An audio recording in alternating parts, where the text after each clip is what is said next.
sahiptir. Bunun yanı sıra ülkemizin çağlar boyunca çeşitli medeniyetlere ev sahipliği yapmış olması topraklarımızı çölleşme ve kuraklığa hassas bir konuma getiren başlıca nedenlerdendir. Ladies and gentlemen, Turkey has a geography that is most sensitive to climate change and desertification and has semi-arid and arid climate characteristics. In addition, the fact that our country has hosted various civilizations throughout the ages is the main reason why our land is sensitive to desertification and drought. Değerli katılımcılar, dünyada ilk kez çölleşme ile kurulan genel müdürlük olma özelliğini taşıyan Çölleşme ve Erozyonla Mücadele Genel Müdürlüğümüz, geçmişten gelen tecrübelerimiz ve ilgili tüm paydaşlarımızın da katkıları sayesinde çölleşmeyle mücadeleye yeni bir bakış açısı getirmiş, ülkemizin bu manada dışa açılan yüzü olmuştur.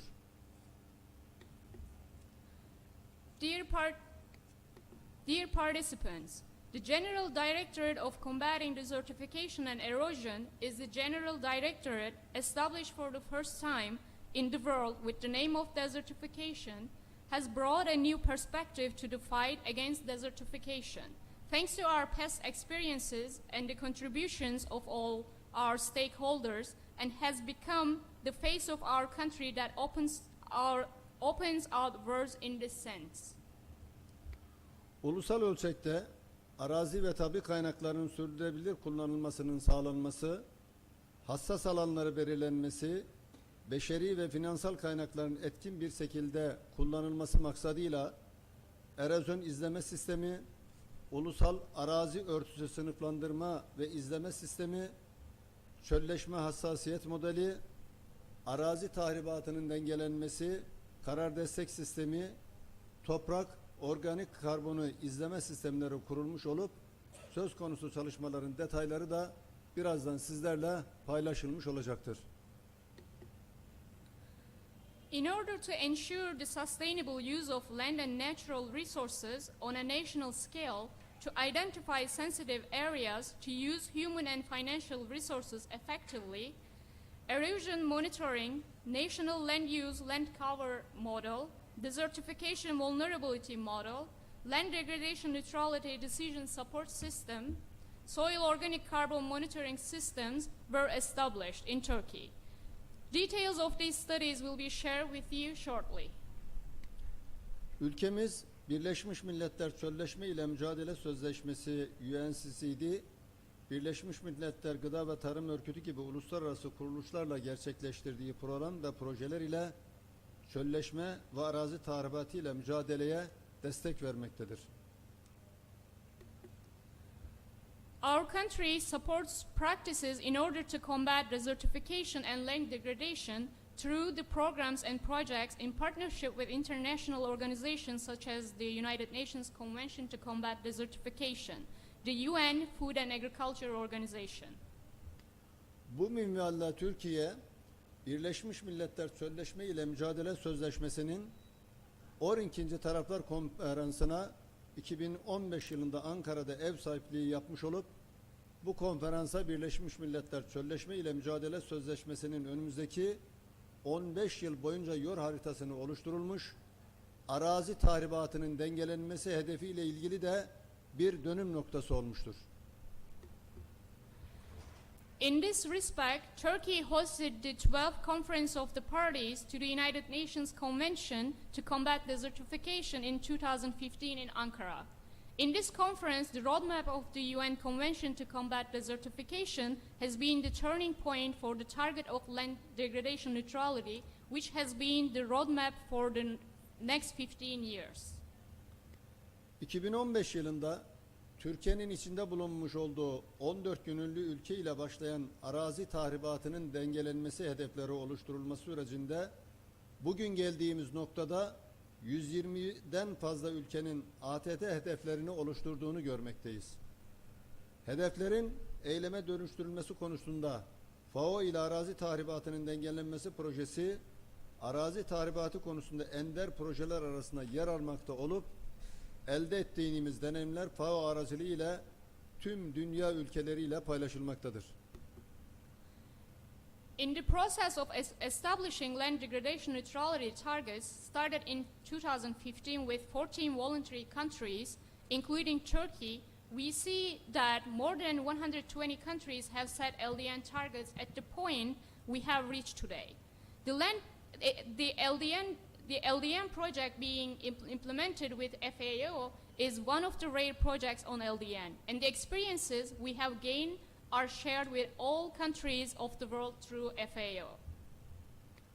Buna ilaveten 2015 yılında UNCCD ile beraber Ankara girişimi ilan edilmiş olup bu girişim ile UNCCD'nin küresel çalışmalarına destek verilmekte, iyi uygulama örnekleri, kapasite geliştirme çalışmaları ve model projeler başta Afrika ülkeleri olmak üzere diğer ülkelerde gerçekleştirilmektedir. In addition, the Ankara initiative was announced together with UNCCD in 2015. With this initiative, UNCCD's global work is supported, good practice examples, capacity building studies, and model projects are carried out in other countries, especially in African countries.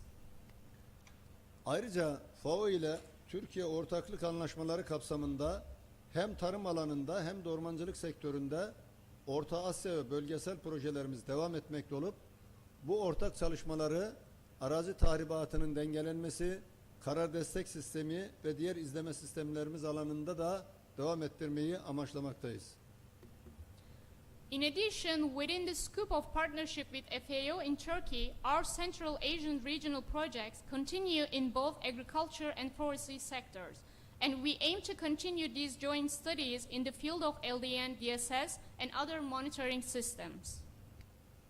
Hanımefendiler, beyefendiler, gönül bağlarımızın olduğu Afrika ülkeleriyle kurmuş olduğumuz dünden bugüne çölleşmeyle mücadeleye yönelik ilişkilerimizi her geçen gün daha da geliştirmekteyiz.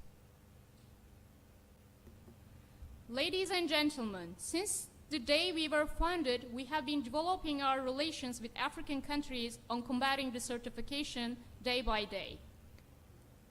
Afrika Büyük Yeşil Duvar girişimine destek olması maksadıyla Sudan, Eritre ve Moritanya'da FAO ile başlattığımız bozulan orman ve peyzaj alanlarının restorasyonu, arazi verimliliğinin artırılması, direnç kazandırılması ve geçim kaynaklarının iyileştirilmesini hedefleyen Türkiye'den Afrika'ya köprüler Bridge projesi hali hazırda devam etmektedir. Bridges from Turkey to Africa, Bridges project, which we initiated with FAO in Sudan, Eritrea, and Mauritania to support the Great Green Wall initiative of Africa, aiming to restore degraded forests and landscapes, increasing land productivity, building resilience and improving livelihoods, is currently ongoing. Ayrıca çölleşme ve arazi tahribatıyla mücadelede edinmiş olduğumuz uzmanlığı ve tecrübeleri diğer ülkelere de örnek olması maksadıyla her yıl 50 ülkeden ortalama 100 uzmana çölleşme ile mücadele eğitimi verilmektedir. Bugüne kadar toplamda 108 ülkeden 1100 kişiye çölleşme ile mücadele eğitimi sağlanmış bulunmaktadır. In addition, every year an average of 100 experts from 50 countries are taking a part in our training program on combating desertification in order to set an example for other countries with their expertise and experience in combating desertification and land degradation. To date, 1,100 people from 108 countries have been provided with training on combating desertification. Arazi tahribatının dengelenmesi hedeflerini başarıyla belirledikten sonra arazi tahribatının sıcak noktalarını görmek için arazi tahribatının dengelenmesi projesi kapsamında bir karar destek sistemi oluşturduk. Arazi kullanımdaki değişikliğin bulaşıcı hastalıkların ortaya çıkmasının en sık nedeni olduğu gerçeğini bilerek bir sonraki pandemiden kaçınma çabalarımızın arazi bozulumuyla mücadeleye odaklanması gerekiyor. Pandemi sonrası yeşil bir ekonomik toparlanma başlatmak için UNCCD uygun maliyetli bir yaklaşım olarak arazi restorasyonunu teşvik ediyor.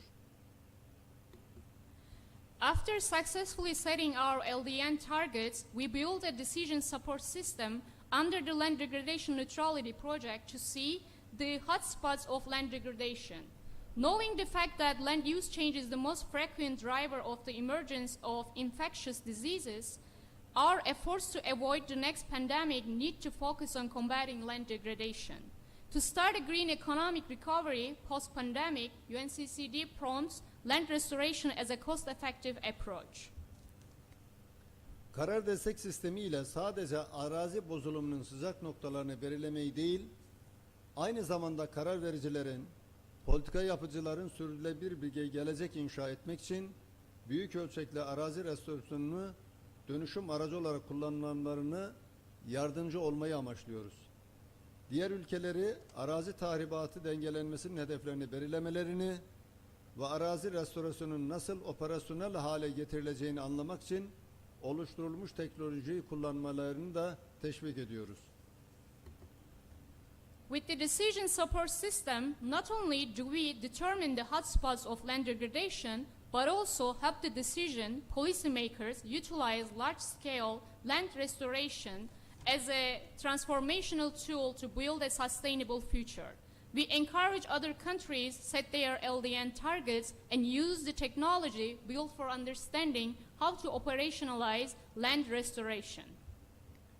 Değerli katılımcılar, sözlerime son verirken hayat kaynağımız olan toprağı bütün zenginlikleriyle korumak için hep birlikte mücadele etmemiz gerektiğini bir kez daha hatırlatmak ister. Çölleşme, arazi tahribatı ve erozyonla mücadele konularında Türkiye olarak işbirliklerine hazır olduğumuzu belirtmekten de mutluluk duyuyorum. Dear participants, in concluding my words, I would like to remind once again that we must work together to protect the soil, which is our source of life, with all its richness. I'm happy to state that we, as Turkey, are ready for cooperation in the fields of desertification, land degradation, and combating erosion. Bu vesileyle hepinizi sevgi ve muhabbetle selamlıyor. Hepinize sağlıklı günler diliyor. Hepinize katılımınızdan dolayı tekrar teşekkür ediyorum. On this occasion, I greet you all with love and affection and wish you healthy days. Thank you.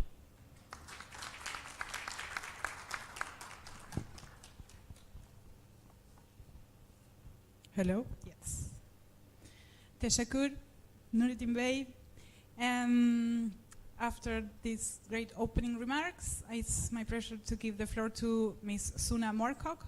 Suna is if you will come here, yeah. Suna is a forest engineer, and she works in the directorate with Nurettin, and we've been working together for this decision support system for the last 2 years. Oh, sorry. Yeah. It's called Development of Turkey's LDN Decision Support System within the JEF-funded project, contributing to land degradation neutrality target setting by demonstrating the LDN approach in the Upper Sakarya Basin for scaling up at national level.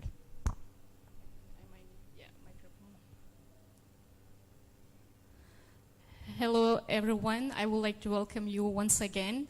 And I'm so happy to be here. And it's also a really great moment for me because just like Ingrid mentioned, we have been working together over like 2 years. And this is a great opportunity to see each other finally, like after the Zoom meetings, like over and over hours, but finally we are here and to meet like in person. I'm so happy to be here like with you. Thank you.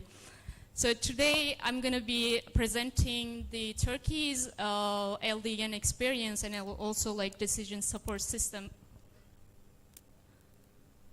approach. So as many of you like familiar with the decision support,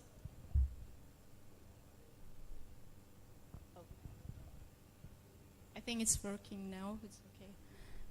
As many of you familiar with the decision support system, it's the computer-based system. Can we get some help from here? The screen is not working well.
it's working now, I think.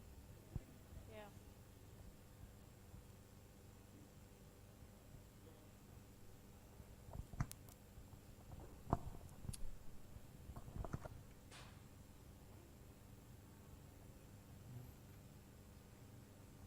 Yeah, it's thank you.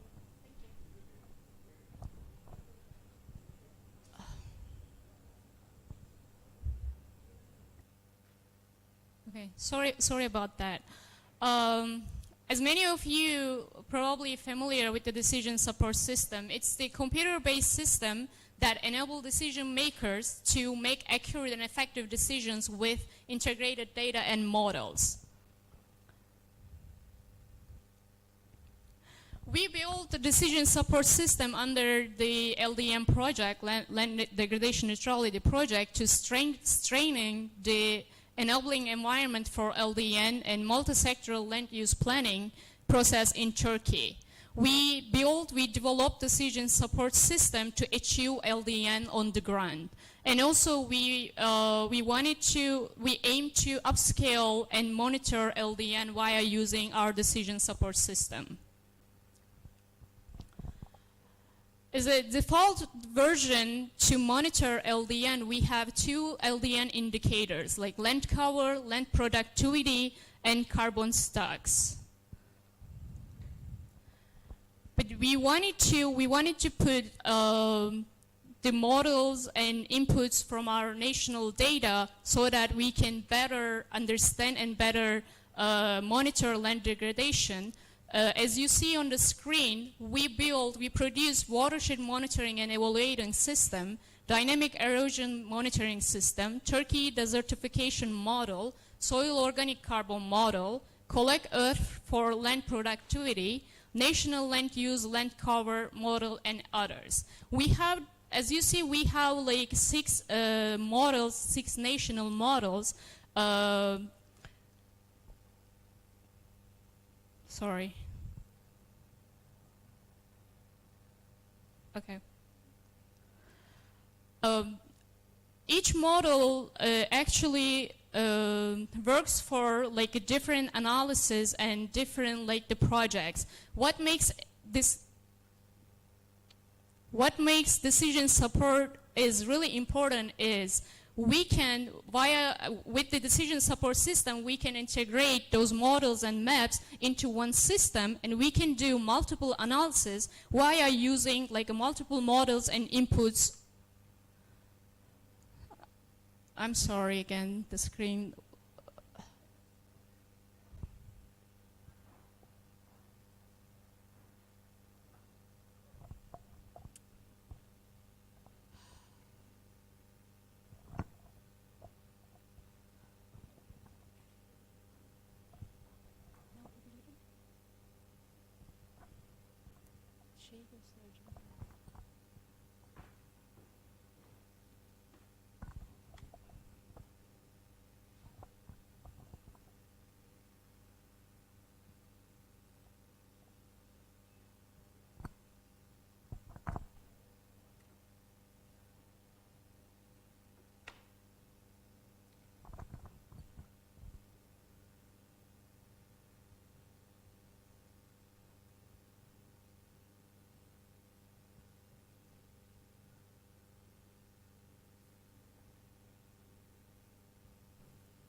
it's good. Just don't.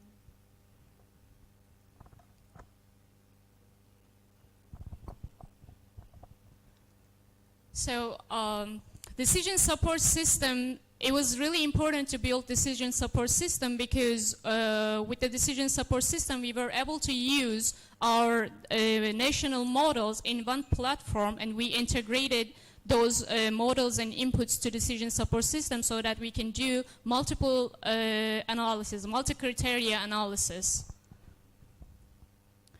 I would like to mention, briefly mention our desertification model and vulnerability map. We use like 7 main criteria to monitor desertification in Turkey. Those criteria were like climate, water, soil, land cover and land use, topography and geomorphology, socioeconomy and management.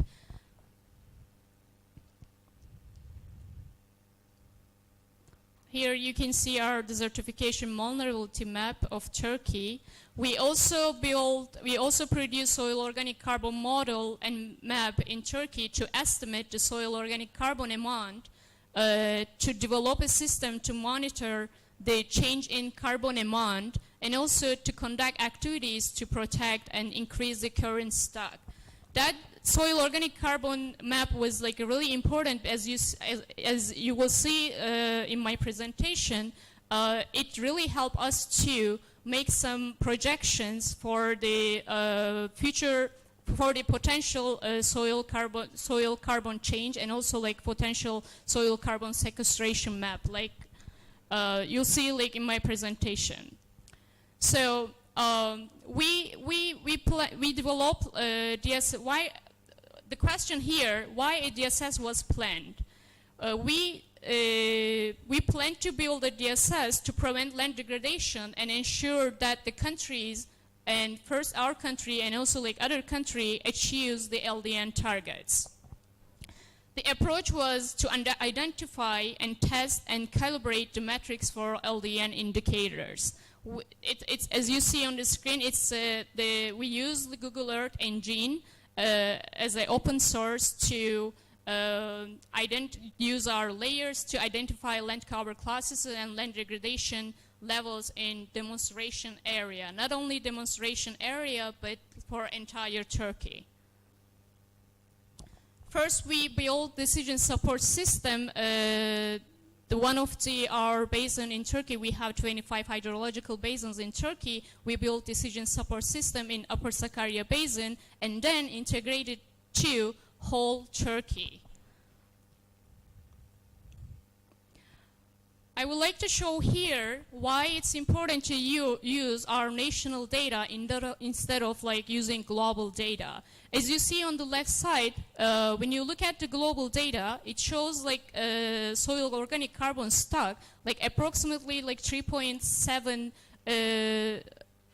billion ton. But when you look at the national data, it's actually like more accurate. It shows like 3.7 billion ton. We have verification like studies after we produce our soil organic map. So this is more accurate like a data, and also like a more accurate like information here. And another map, another data here is like protected areas map. When you look at the global data, it shows approximately like 200,000 hectare for protected area in Turkey. But when we look at our national data, national map, it's actually like approximately like 3.5 million hectare. As I mentioned, yes, you also see on the screen we built the DSS first in the Upper Sakarya Basin, and then we extended it to whole Turkey. And now we are able to like get results for basins and project pilot areas, hydrological basins, sub-basins, provinces, and districts. And we can also like, there is a draw tool. I will show you like in a second. You can draw the area, project area you want it to work in, and you can work there as well.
Is anyone there who can help us?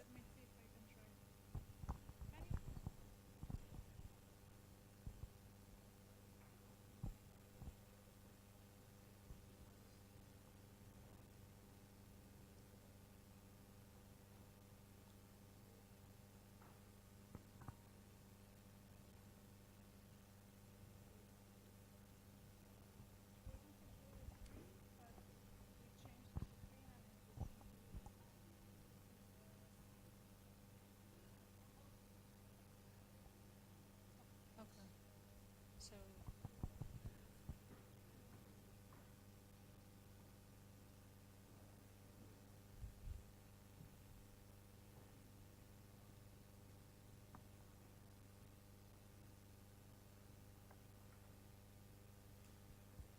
okay.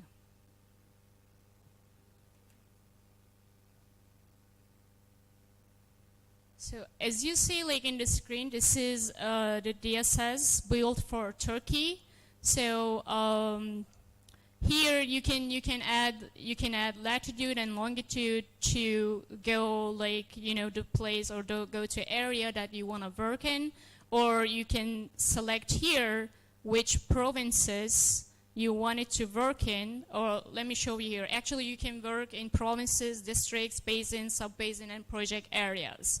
Let's say like we wanted to work in the basins and we choose this, and the system is gonna show us the automatically basins in Turkey. I just told you we have like 25 hydrological basins.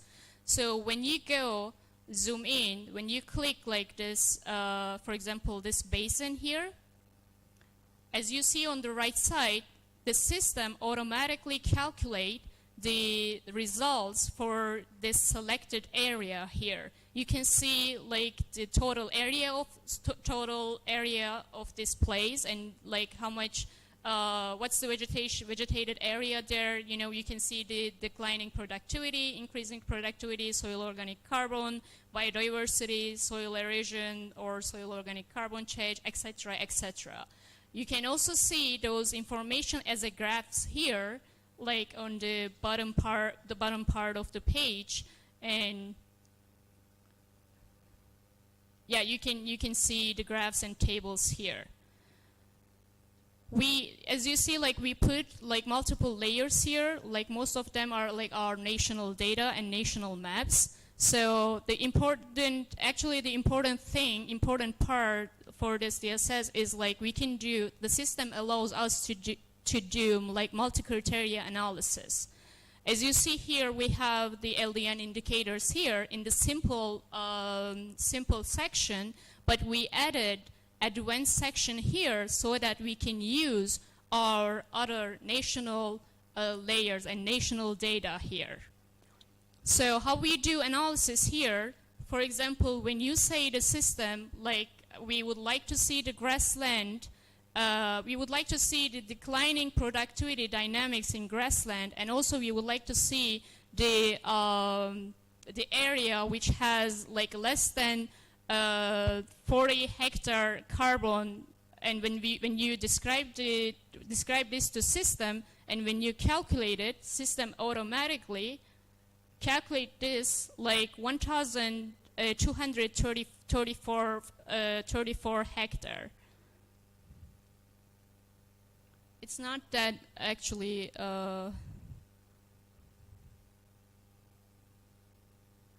Sorry.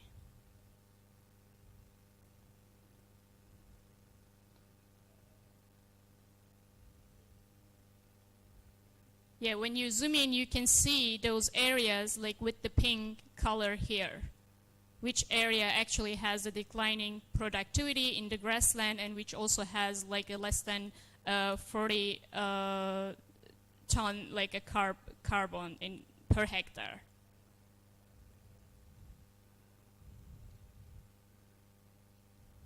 Another important part is like you can do land cover transition analysis here, which allows you actually to show between like from 1990 to 2012, and because it's based on like the Korean data, and you can see like the changes like over years, like over like more than 20 years, 25 years. So like while you can see the results here, you can also see the results as graph on the right side, and you can also see the graphs like here. When you click this, like system allows you to see the full numbers. Excuse me, I think. Yeah, it also allows you to like download this data, and you can actually like do your own analysis like after downloading like this data. And as I mentioned, like drawing tool, you can draw a like area here. Like I'm not gonna like take your time. I'm sorry. I'm just gonna like quickly show here like how it works. Like you can, as I show you, like here you can like draw your area here when you click this, and system, yeah, automatically like calculate like this area, like what are the numbers based on like the area that I draw here. So yeah, you can do like a lot of things like on the system, and also you can download the numbers and the data that you can like you can work like by your own. So I would like to go back to my presentation.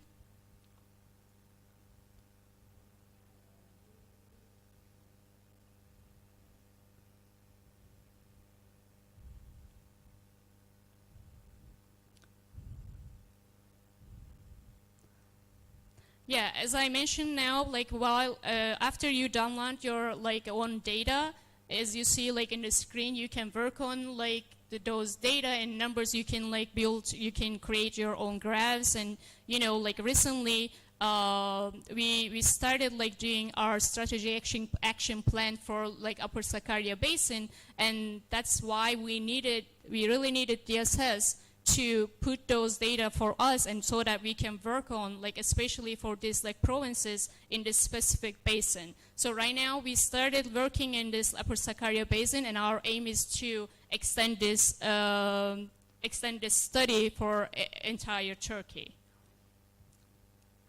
And we already started using like DSS for our like land degradation neutrality related reporting, and you know like price for reporting is like in this year as well. So we started also getting some results, and we started also planning to report price for via using like our decision support system.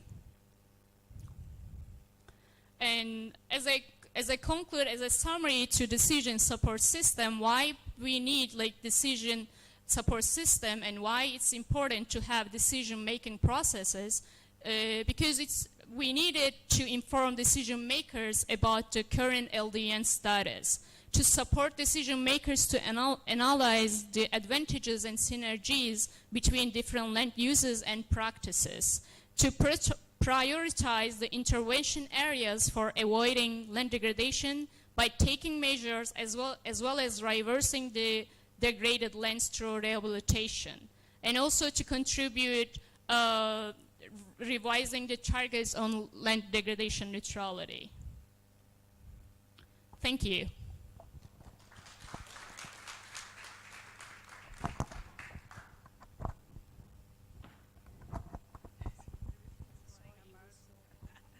Thank you very much, Suna.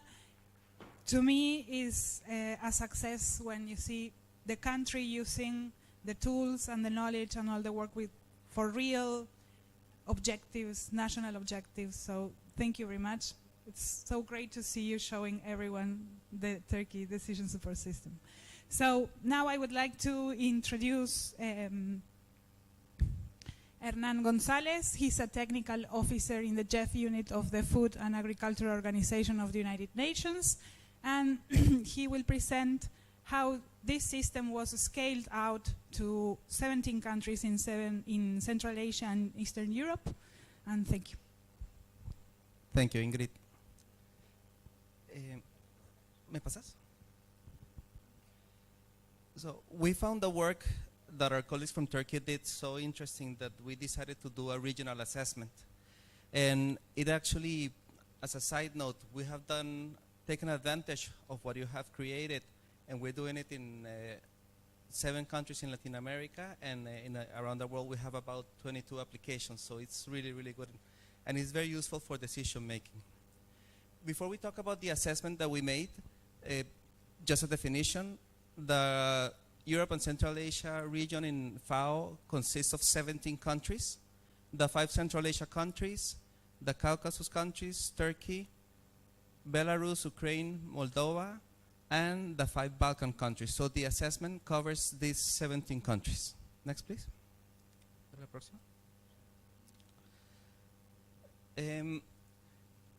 Why do we do this assessment? We know that land degradation is an issue. We heard that from country. We'll hear that from our colleagues that are coming next. And so we wanted to understand what's the status in the region. Next, please. We also know that countries have made lots of commitments to deal with land degradation. They have different instruments to which they have made these commitments. And this is data from our colleagues from Netherlands, where they looked at the different instruments, and they have calculated that the world has committed somewhere between 750 and almost 1 billion hectares to be done over the next, they vary in the commitments in time. The important thing is that under the LDN commitments, they cover more than half of the commitments worldwide.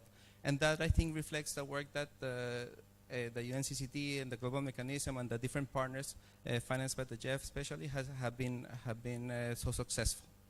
Next. You can also look at it in a different way. And so if you look at by regions, we can see that Europe and Central Asia have lower commitments, but that doesn't mean that they don't have national commitments.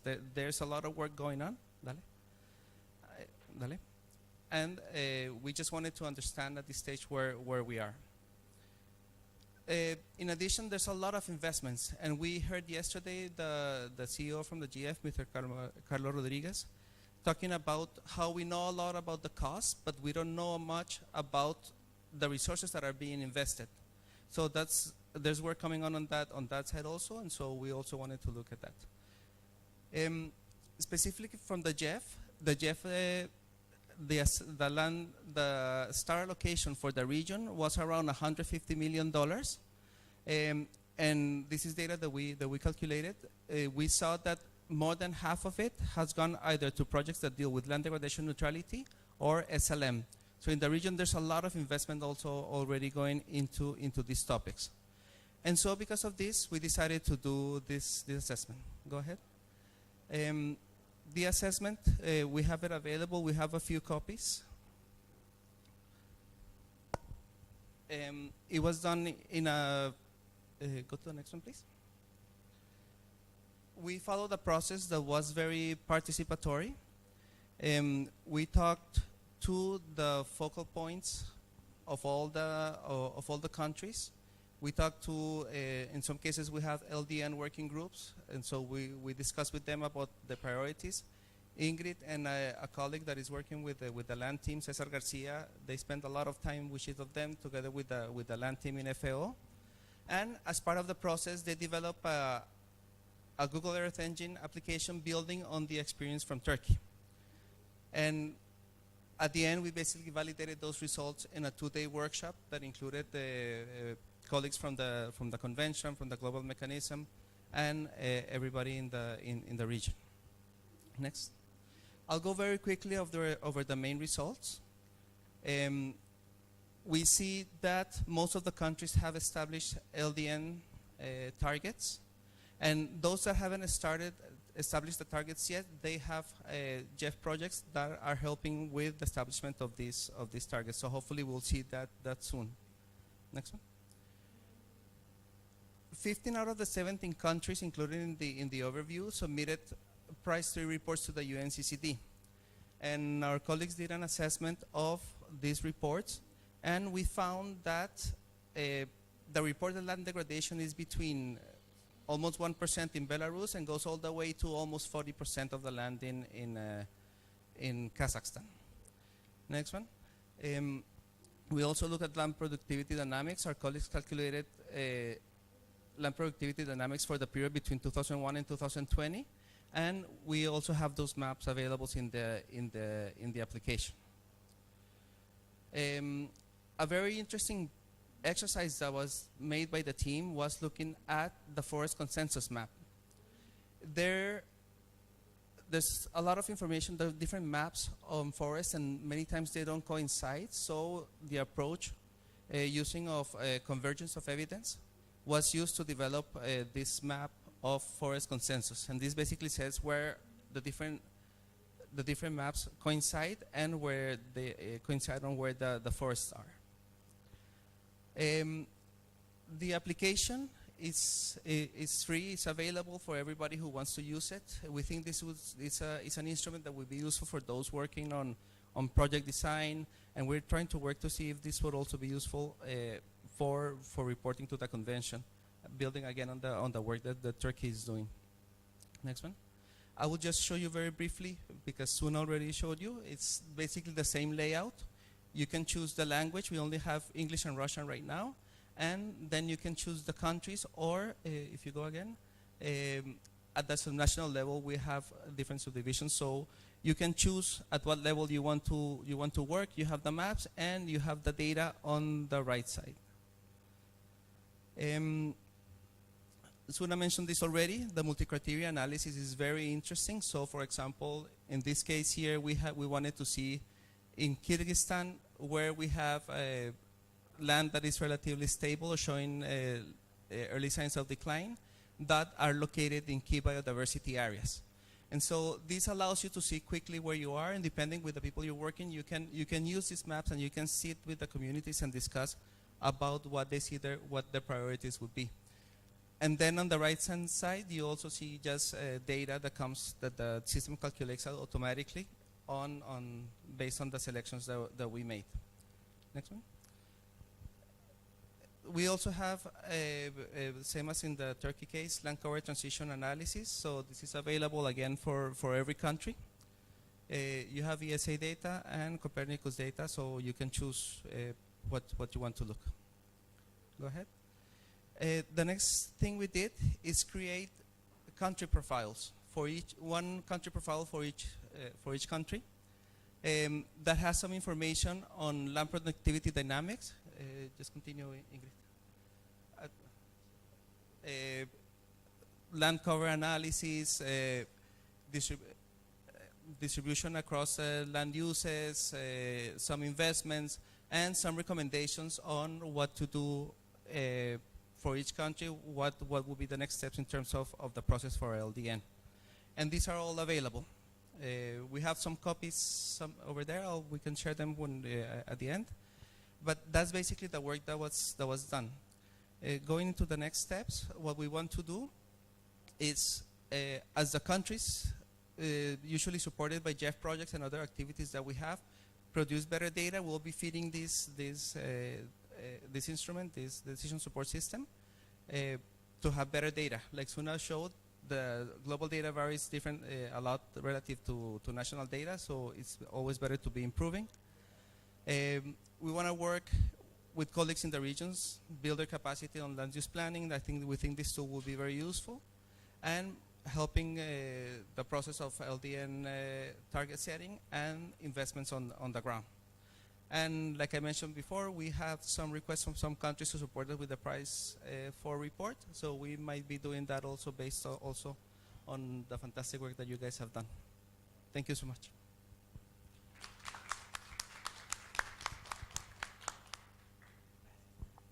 Thank you, Hernan. So now, this is a challenge for me to present Mr. Abdulwahid Sahadulaev.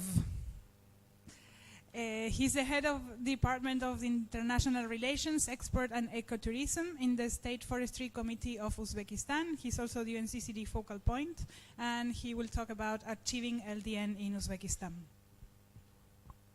Thank you so much.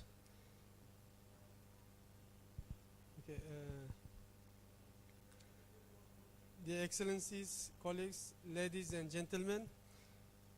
I would like to thank you for an opportunity to present LDN achievement in Uzbekistan.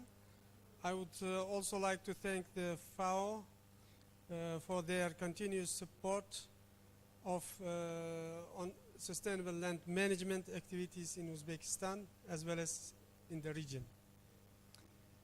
Uzbekistan is one of the only two double landlocked countries in the world, completely surrounded by other landlocked countries. It's mostly covered by arid and semi-arid plains and deserts with strong continental climate, with mountain landscapes and more humid climate to the east.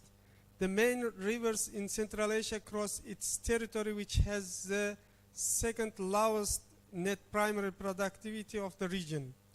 However, Uzbekistan still holds the second highest agriculture, forestry and other land use GDP of the region, showing the relevance of irrigation for the country's economy. Soils are prone to salinization, which is exacerbated by dust storms and salt from exposed Aral seabed, and unsustainable irrigation and cropland management. Uzbekistan reported 28.6% of degraded land to the UNCCD in the Praise 3 report, and later updated this number during the LDN TSP to between 26-28%. During the TCP, the national assessment was carried out to build the baseline on land degradation using national data, and an integrated indicator was developed and tested to assess the degree of desertification. The indicator was computed using soil erosion, bonity score, and soil salinity, aridity index, and SPI, standard precipitation index, and the normalized difference vegetation index. It was also found an increase in forest areas and a reduction in areas under high fields and pastures that don't show in global data due to differences in land use classification. Two main hotspots were identified: salinization in irrigated areas and overgrazing of rangelands. With the support of the FAO and GEF, Uzbekistan is working in both these hotspots. And Kasilim 2 project, which mentioned colleagues, which is working in drought-prone area with multi-stakeholder land use plans and identifying priority technologies for soil reclamation, salt-affected croplands areas, and pasture rehabilitation. Next slide, please. Strong causality relationship between land degradation and vulnerability to climate change in forest sector of Uzbekistan. Why land-based adaptation is important for Uzbekistan. Strong causality relationship between land degradation and vulnerability, cost effectiveness of land-based adaptation measures in forest sector, and multiple benefits of land-based actions, mainly poverty reduction and therefore resilient development, as agroforestry, beekeeping. Next slide, please. Climate change, major driving force of land degradation in Uzbekistan. Land degradation, major driving force for increased vulnerability to climate change. It is food security, reduced availability of clean water, biodiversity loss, presence of invasive species, pests, migration, and socio-political insecurity, the average river runoff and water availability, increased frequency and intensity of drought and floods, rising temperatures, and profound ecological shifts. Next slide, please. the forestry sector one of the most important areas for improvement. Against the backdrop of the Aral Sea disaster, desertification in Central Asia is happening many times more intensively than on average in the world. Uzbekistan is taking active measures to combat desertification. The area of the dried bottom of the Aral Sea is 4.5 million hectares, including 2.2 million hectares in Kazakhstan and 2.3 million hectares in Uzbekistan. Annually, up to 100 million tons of salt dust it's removed from the seabed and carried over the thousands of kilometers, causing irreparable damage to the health of the population, nature and economy of the region. Land use change and degradation is responsible for about 20% of carbon emissions globally. Next. Measures are being taken to increase the volume of forest plantations. Every year, 200 million seedlings are planted in the country. Uzbekistan accepted the bond challenge and initiated the laying of 500,000 hectares of forest by the 2030. At the same time, at the initiative of the President of the Republic of Uzbekistan, over the past 5 years, 3 times more has already been laid. That is 1,700,000 hectares. We express our gratitude to the FAO and project team for their support and valuable contribution. Thank you for your kind attention.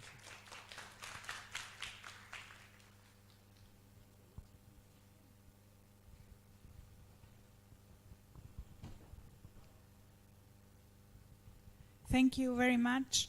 I would like to emphasize one of the things that was said about that many products, satellite global products, do not pick up on the forests, for example, and shrublands and areas that are in Central Asia, not only in Uzbekistan, and also in Africa, and how important it is to use national experts and national knowledge to actually include this. Thank you very much. So now I leave the floor to Mr. Togrul Feisiyev. Yes, he works in the Ministry of Ecology and Natural Resources of the Republic of Azerbaijan, and he's the UNCCD focal point of Azerbaijan. Thank you very much. I will let you take a rest.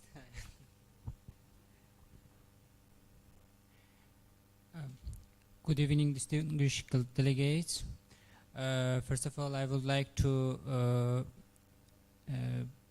thank to the Turkish government for organizing this side events and letting us to know their experience. It's a good opportunity for us, and thank you the FAO for their support. Today I will talk about the land degradation neutrality in Azerbaijan and which kind of the challenge we have, and I also will talk about the project, land neutrality project, with the support of FAO and the JEF. Oh, sorry. The Azerbaijan is located in the southern Caucasus, with the mountains covering 47% of country. Rapid development as a result of the oil boom has led to decrease in poverty, but numerous sites are highly polluted with derived contamination. The lesson is its economy is dependent on the oil sector. The acceleration of agricultural development is a major national strategic policy. Water scarcity represents a limitation for agricultural productivity, causing degradation problems, particularly severe and affecting most vulnerable, such as rural communities and smallholder farmers. Most of the population live in the either rain-fed areas with high drought frequency or irrigated areas with high water stress, and severe land degradation is affected their livelihood.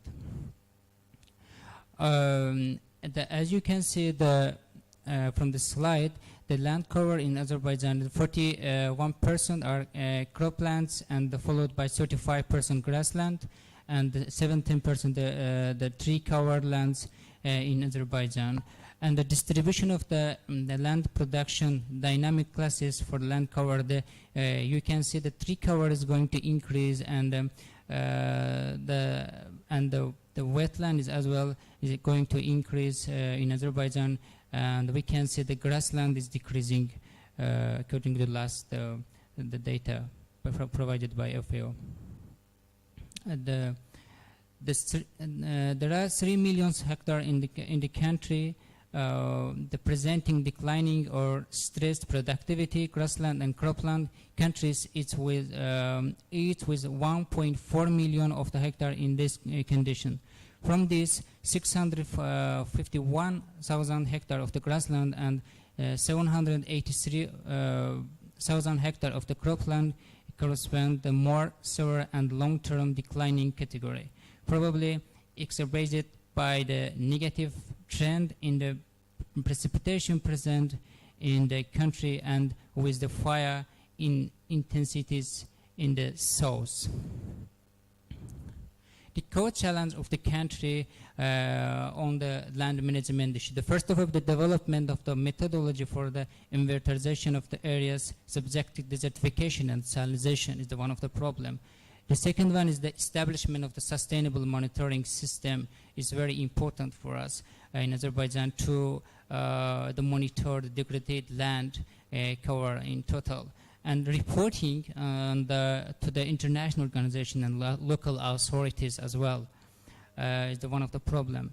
And the proper coordination between related stakeholders. I think this the problem is the many countries is facing, and we are also still facing this kind of problem, the coordination between related state bodies. And one of the main problems on the land management issues, the restoration of land and forest cover in the liberated territories in Karabakh and East Zengezur economic zone. During the occupation, the more than 54,000 hectares forest destroyed and land cover destroyed, and we are trying to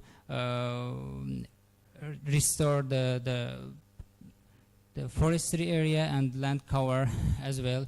And we started the revival process, the rapid revival process in Karabakh, and hopefully soon we can restore this destroyed territory.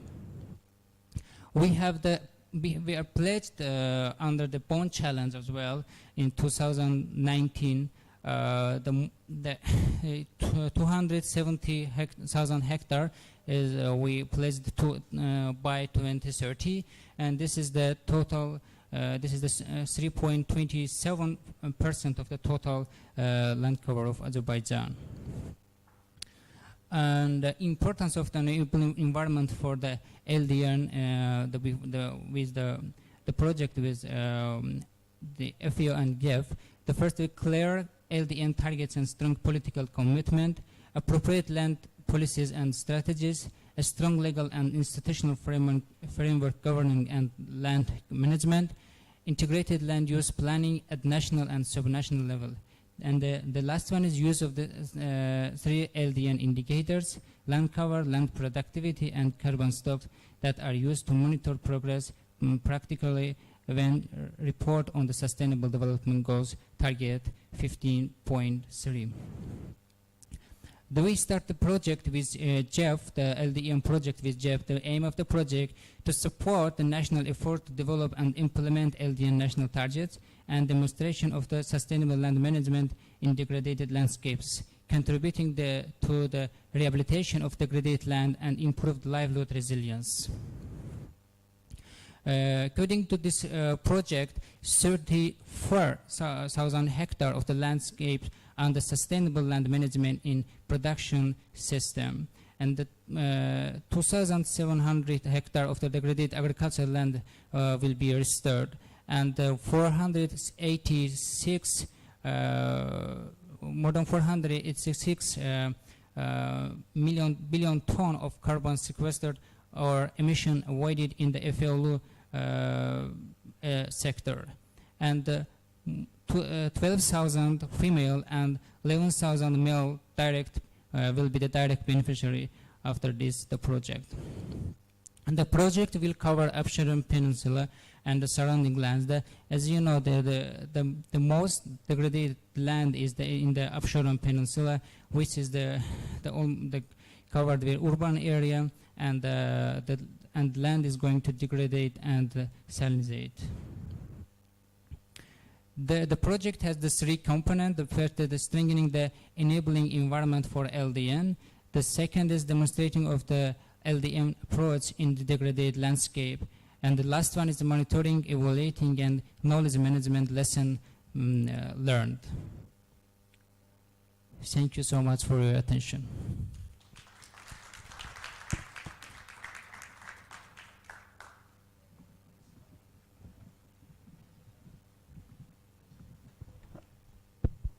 Thank you very much.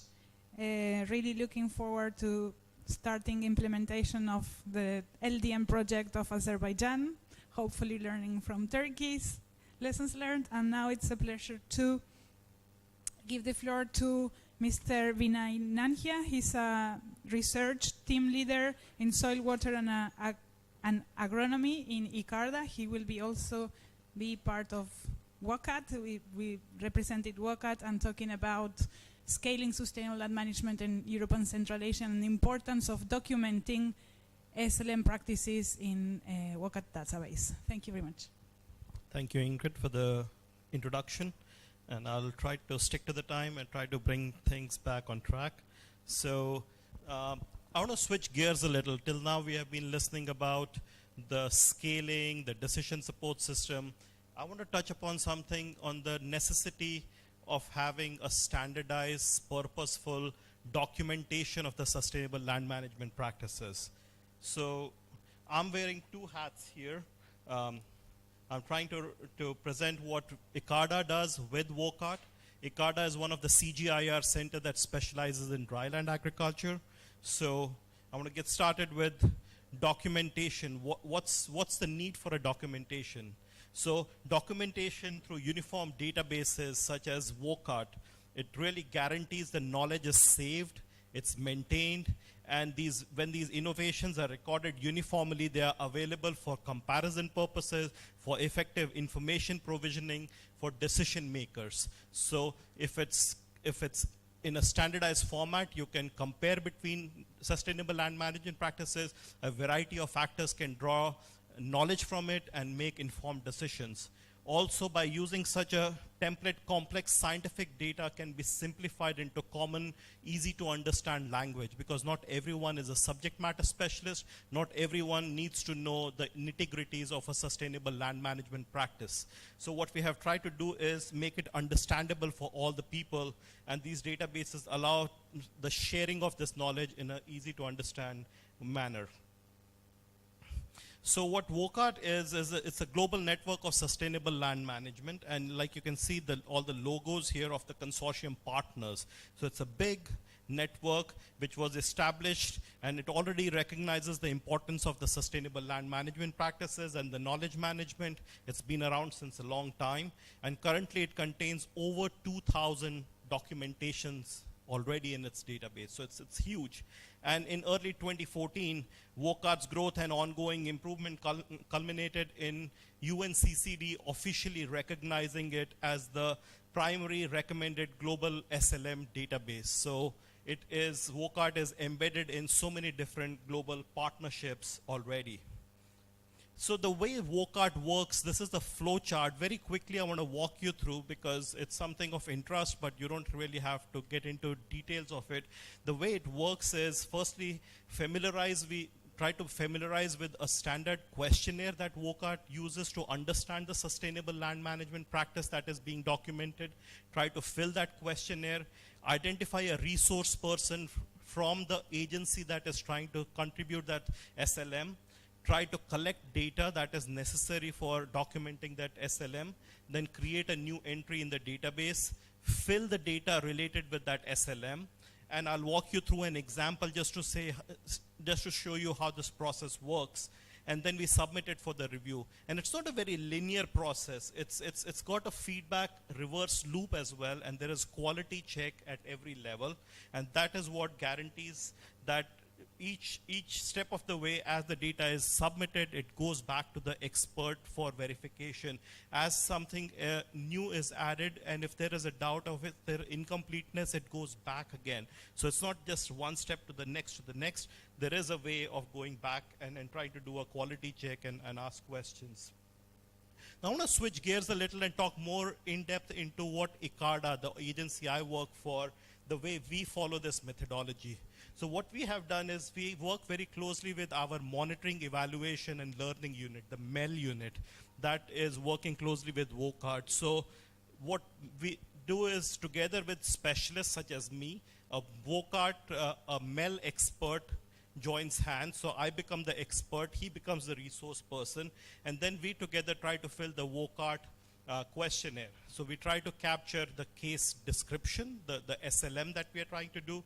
We try to find the context, in the sense like where exactly is it located, what kind of area it is, try to draw some information on the natural environment, the human environment that goes along with the SLM, and then the cost associated. Because at the end of the day, to apply a SLM, you should know the fixed cost, the operating cost, the maintenance cost, because at the end of the day, the farmer really wants to know, is he better off applying a SLM, or the cost exceeds the benefit. So it's really important when you document a SLM, what's the cost associated with it, and doing a cost-benefit analysis of it. And then finally, looking at the impact. Impact from the research point of view, is it preventing degradation? Is it bringing climate change adaptation? Versus the benefit to the end user, the farmer or the landowner.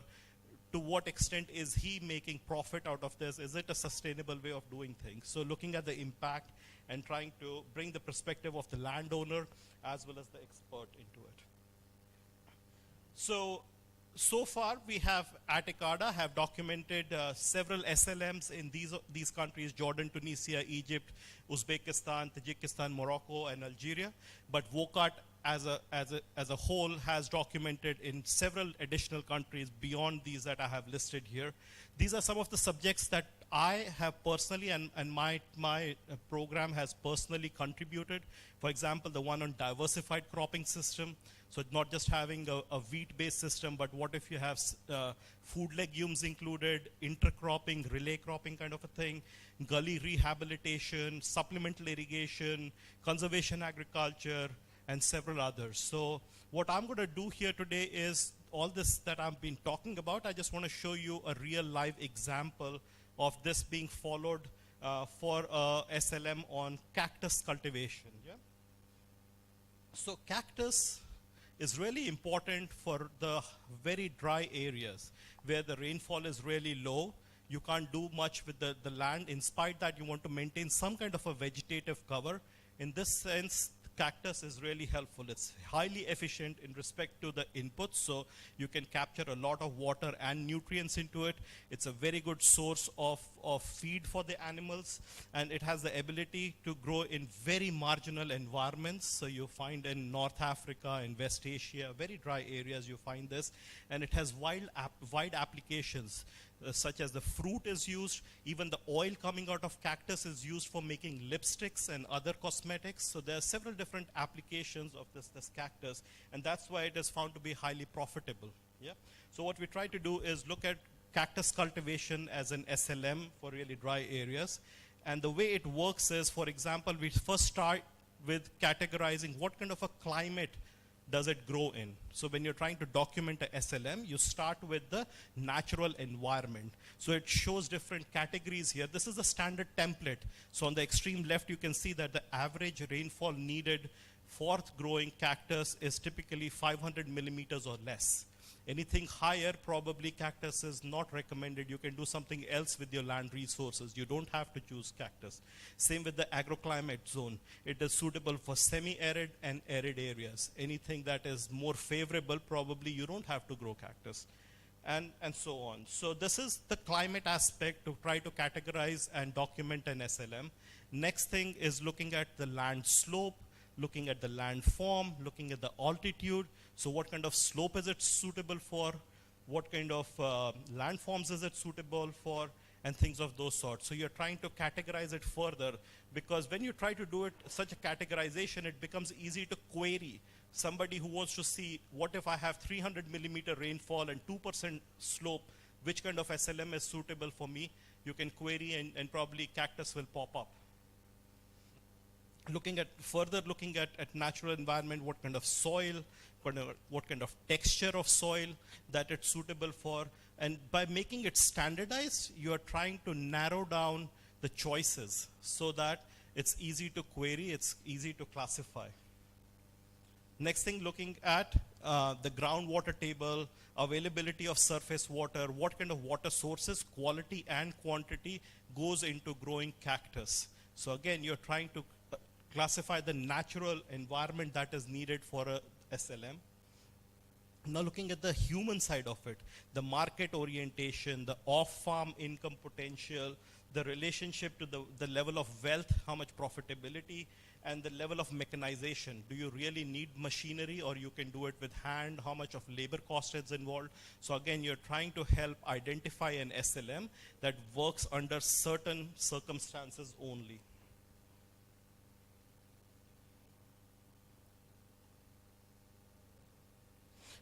Now looking further into the human environment related with the SLM is the area used, the scale used, the land ownership, the land rights. So again, you're trying to see from the human perspective, what kind of a landowner or a farmer are you trying to target? Does he really need to have a big land holding and a lot of mechanization, or it can be targeted for the small scale and those don't have proper rights to the land? And then looking at the access to services, so level of education, level of health, level of need for market, energy, etc. So again, you're trying to contextualize it from the human environment perspective. So trying to classify, first sheet of several, so classification shows the reader the logic of innovation. What is the purpose? By having fixed classes, user of VOCART can filter innovation for their own needs. And this is what you can see. What is the purpose of this? So you can classify, is it trying to improve the production system? Is it trying to reduce the risk of disasters? Is it trying to make it adaptive to the climate change? So many categories are there, and when you insert this SLM into a VOCART database, you can pick and choose one or multiple categories for which this SLM is being classified. So switching gears a little, by identifying and classing the degradation, user knows the threats and thereby understand the innovation is suitable for their own situation. So by having all this information handy and in a systematic classified manner, you can narrow down and find out if this is suitable for me or not. So purpose related to land degradation, if your final objective is to prevent land degradation, you say, I want to find SLMs that are suitable for land degradation. This is the soil I have, this is the slope I have, this is the rainfall pattern I have.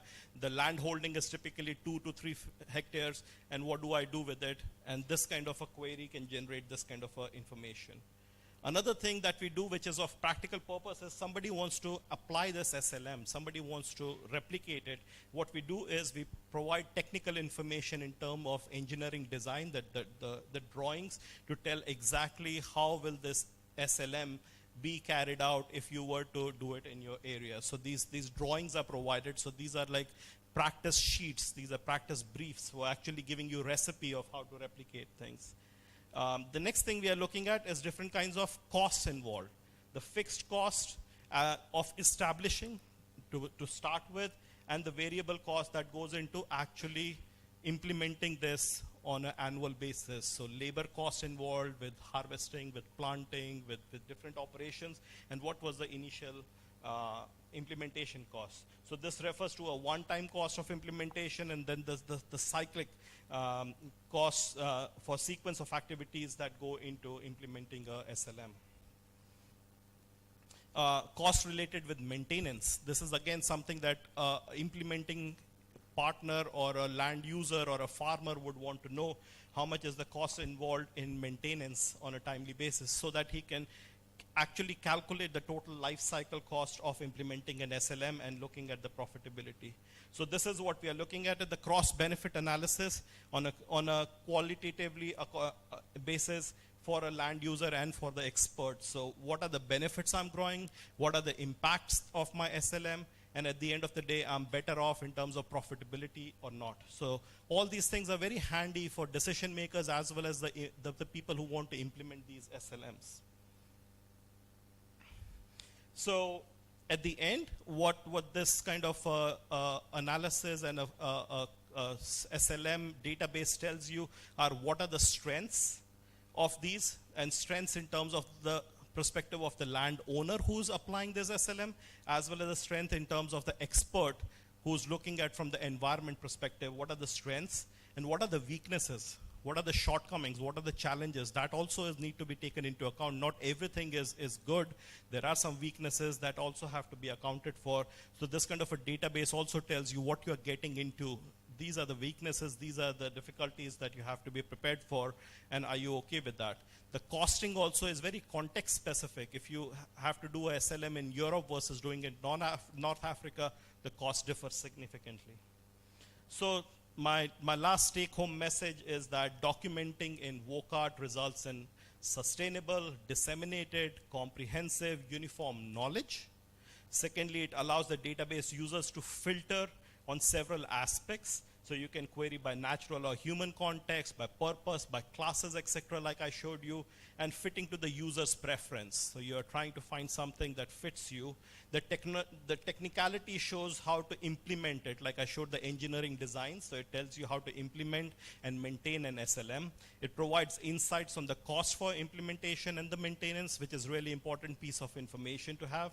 Land users and experts' perspective, both are considered. So we are looking at it from both points of view. So on the whole, documenting allows for sustainable knowledge and results in better informed decision through dissemination, comprehensive and uniform data, thereby contributing to the combating of desertification. And that's why UNCCD probably decided to go with this kind of a documentation for all the SLMs.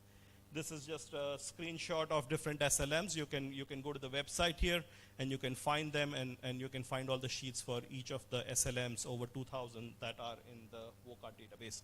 Thank you so much. I think I exceeded by 45 seconds.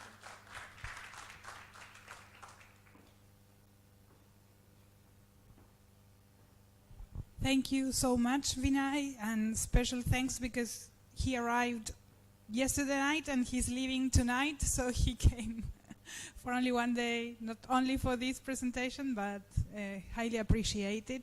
It's so good to hear also things at field scale, no? So important to complement.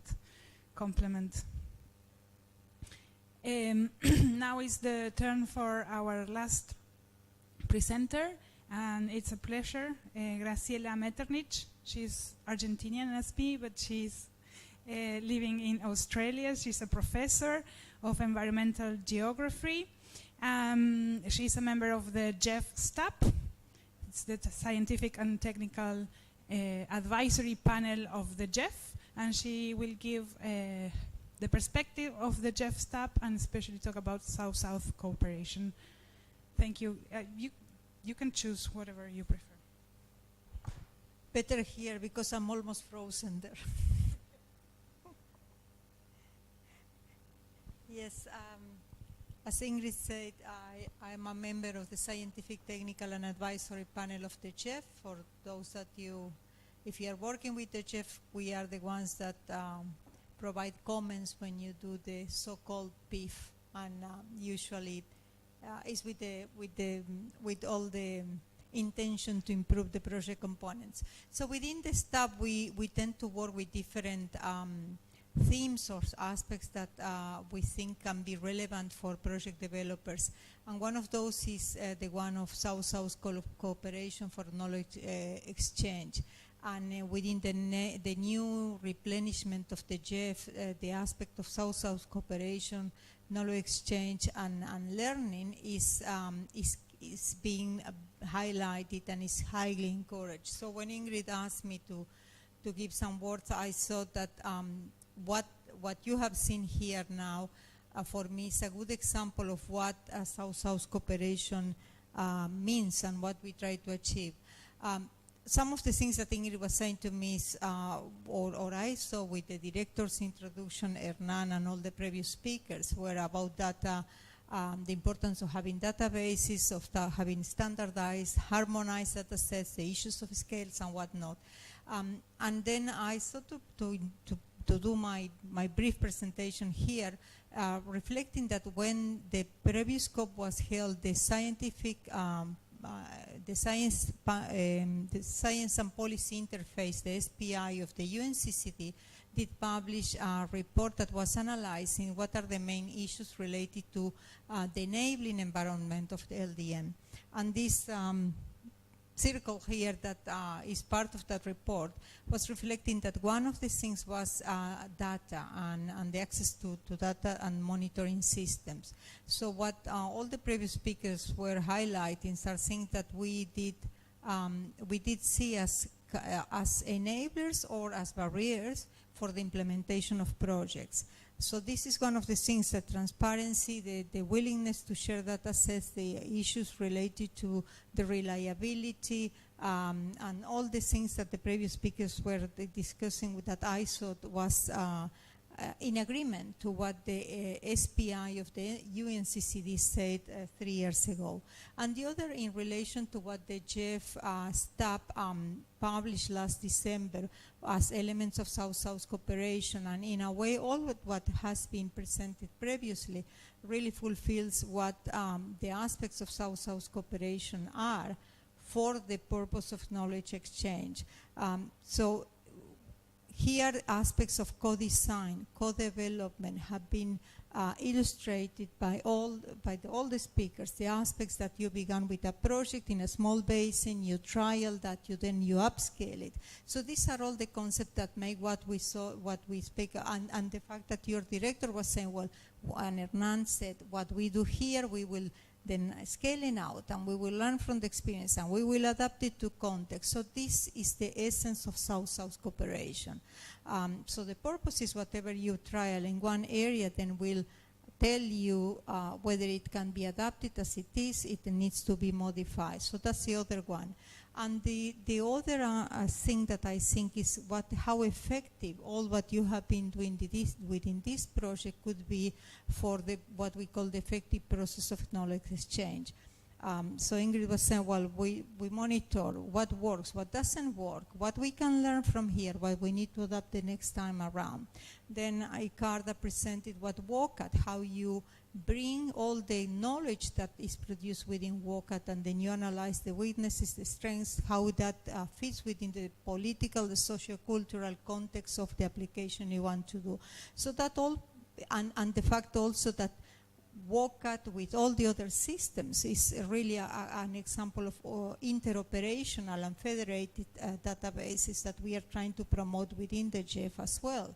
So I think from that perspective, it's also a good example of how an effective process of knowledge change could work. And I think the other thing is, as it was illustrated, the what for. Well, you have these things, and many of the speakers said, well, we try to help the enhanced decision making. We try to help where we are going to prioritize. We are going to where we are going to put the different land use sustainable land management practices, or where we are going to do land reclamation or land restoration or land rehabilitation. So again, that's the other purpose of having a good knowledge exchange in place, that is not only about collecting the knowledge, but that you can also inquire to help the process of whether something is economically feasible, whether you have all the mapping of the problems and opportunities in place, and then that you also can address that there is not only that cost benefits about the dollar value, but also the environmental benefits that your project or the sustainable land management practice that you want to do in the frame of that LDN will also do all their multiple co-benefits, whether they are social or environmental. So I think these are my 5 cents, because we are all tired at the end of the day. But for me, it's a good example of what you could achieve through this collaboration, but also the spirit of constantly adapting and having that concept of adaptive management and of the learning process and the sharing of technology. So thank you, Ingrid, for inviting me.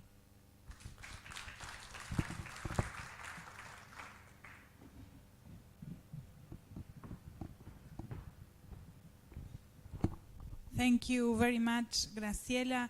And before we move to the closing remarks, I don't know if there are any questions or any comments from the audience. Yes? Thank you very much for all presentations. They were very informative. And I would like to ask a question to Vinay Nakia. You mentioned about cultivation of cactus. How many nurseries do you produce cactus sapling in? And